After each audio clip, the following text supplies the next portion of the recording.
Hindi maalis ang mga mata ng soon-to-be bride na si Chloe habang minamasdan ang isang napakagandang wedding gown sa loob ng isang tindahan, ang Bridal Collections, na malapit lang sa kanila. Hindi niya naiwasang mapangiti dahil naiisip na nila ng kanyang nobyo na si Rodel na magpakasal na. Konting ipon pa at magpapakasal na rin silang dalawa. Mga ilang minuto tinitigan ni Chloe ang wedding gown na yun. Hindi siya nagsasawang tignan ito kahit na halos mabasa na siya ng ulan sa labas. Ngunit hindi niya alintana yun dahil sa labis na kasiyahan niya sa pagtingin pa lang sa gown na yun. Isa sa mga gown na nakikita niya sa loob ay nais niyang isuot sa nalalapit na kasal niya. Ngunit hindi niya alam kung kaya ba nilang bilhin yun dahil mukhang mamahalin. Ngunit kahit na ganun, ninanais pa rin niya na mabili at masuot ang wedding gown na gusto niya. Ilang saglit pa, lumabas ang may-ari ng bilihan na yon na nagpakilala sa kanya bilang si Aling Sonia. Nakabungis-ngis ito habang nakatingin sa mga mata niya. Pinagkatiwalaan niya agad ito. Hindi siya tumanggi nang ayain siya nito sa loob ng tindahan dahil sa nakita ng tindera na nababasa na siya ng ulan. Tinanong siya ng tindera kung anong hinahanap niya. Agad naman siyang sumagot na nagtitingin-tingin lang siya ng wedding gown para sa nalalapit na kasal niya. Mabilis na sumilay ang ngisi sa labi ng tindera nang marinig ang sinabi niya.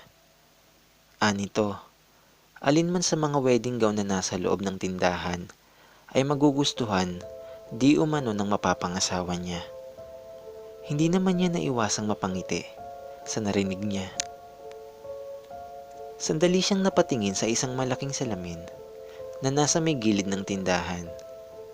Agad siyang napaatras sa kinatatayuan niya nang makita ang mga wedding gown na duguan, maging ang tinatapakan niya ngayon at ang tinderang kausap niya. Wala itong refleksyon doon sa salamin. Natuyuan siya ng lalamunan sa nakita niya. Binaling niya agad ang tingin niya kay Aling Sonia at mabilis na nawala ang takot niya nang hawakan siya nito sa likod at pakalmahin. Sa isang iglap ay napawi ang takot niya. Napangiti siya sa pag-iisip na baka guni-guni lang niya ang mga nakita niya kanina. Sapagkat nang libutin niya ng tingin ang paligid, malinis ang mga wedding gown sa loob. Walang bahid ng dumi o kahit na dugo. Malinis na malinis ang sahig na tinatapakan niya. At sa muli niyang pagtingin sa salamin, ay may refleksyon naman si Aling Sonia. Marahil guni-guni niya sa isip-isip niya. Maya-maya pa, tinanong siya ni Aling Sonia kung anong klaseng wedding gown ba ang hanap niya. Ngumiti muna siya bago sinabing ang hanap niya ay yung simple lang na babagay sa kanya at yung kaya lang rin sana nilang bilhin ng mapapangasawa niya. Hindi naman daw kasi sila mayaman. Ang sabi pa niya bago muling tignan ang gown isa-isa. Saglit na napaisip ang tindera sa sinabi niya. Napangisi muna ito bago siya iniwan mag-isa.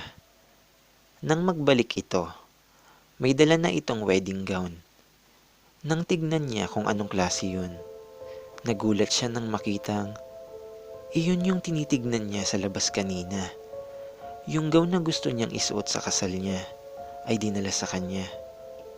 Kahit na wala pa siyang nababanggit sa tindera mula pa kanina. Nahiwagaan siya dahil doon. Pakiramdam niya may kakaiba sa tindera na si Aling Sonia. Pakiramdam rin niya ay may kakaiba sa mga wedding gown na tinitinda nito dito. Hindi nga lang niya mawari kung ano ito. Sandali niyang naisip yung nakita niya sa salamin. Hindi kaya totoo yun? At hindi lang basta guni-guni o malikmata? Hihindi na sana siya nang alukin siya ni Aling Sonia tungkol sa wedding gown na gusto niya. Ngunit biglang nagbago ang isip niya. Nang babaan pa nito ang presyo, binibenta na lang nito ang gown sa halagang 400 pesos. Para sa kanya ay sulit na yun. Lalo na't magandang klase naman itong wedding gown na nabili niya. Ang plano niya sana ay sorpresahin si Rodel tungkol sa binili niya. Hindi niya ipapaalam dito na bumili na siya ng gown para sa kasal nilang dalawa. Ngunit siya yata ang nasorpresa. Dahil pag-uwi niya, nakita niya na nakikipagtalik ang asawa niya sa iba. Huling-huli niya ang mga ito ng dalawang mga mata niya. Nakatingin lang siya sa dalawa habang naglalampungan ito sa loob ng kwarto nila. Hindi niya napigilang mapaluha. Iniwasan niyang wag humikbi upang hindi siya mapansin ng mga ito. Hindi niya makilala ang babae dahil natatakpan ito ng asawa niya. Napangisi lang siya dahil sa nakita niya. Hindi niya inakala na siya pa pala ang masosorpresa pag uwi niya. Tuwang-tuwa pa naman siya dahil nakabili na siya ng wedding gown para sa kasal nilang dalawa. Tapos, lolokohin lang siya. Walang kwenta. Ito ang salitang gusto niyang sabihin kay Rodel ngayon. Naisip niya na hindi dapat ganito ang mangyari. Naisip niya na kailangan niyang gumanti. Oo, gaganti siya. At sisiguraduhin niyang mamamatay ang dalawa sa mga kamay niya.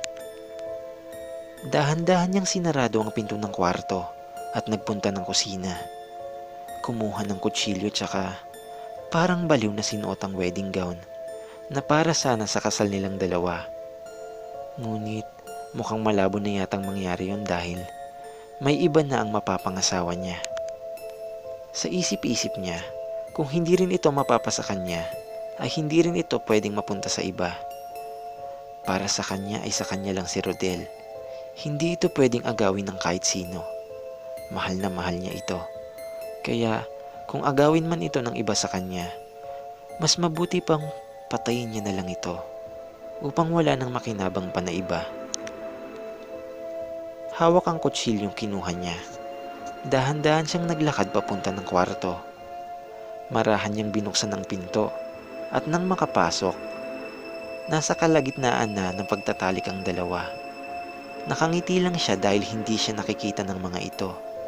Tuloy-tuloy pa rin ito sa pagpapakasarap habang malapit na niya itong patayin.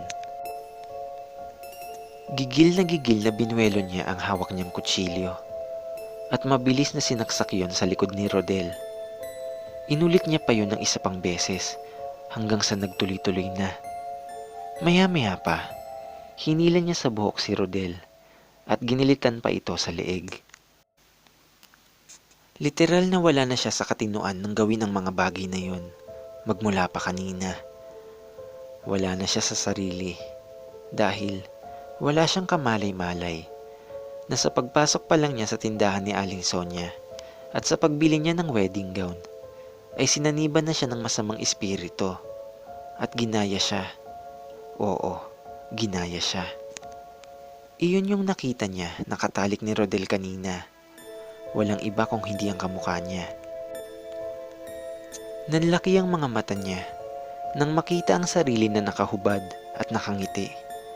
Sa isang iglap ay naglaho ito at naging isang itim na usok. Nang manumbalik siya sa dating pag-iisip, gulat na gulat siya nang makitang patay na ang pinakamamahal niyang lalaki. Pinatay niya ito. Nagsisisigaw siya matapos yun. Hindi niya matanggap ang nangyari. Gusto niyang sundan ang minamahal niya sa kabilang buhay.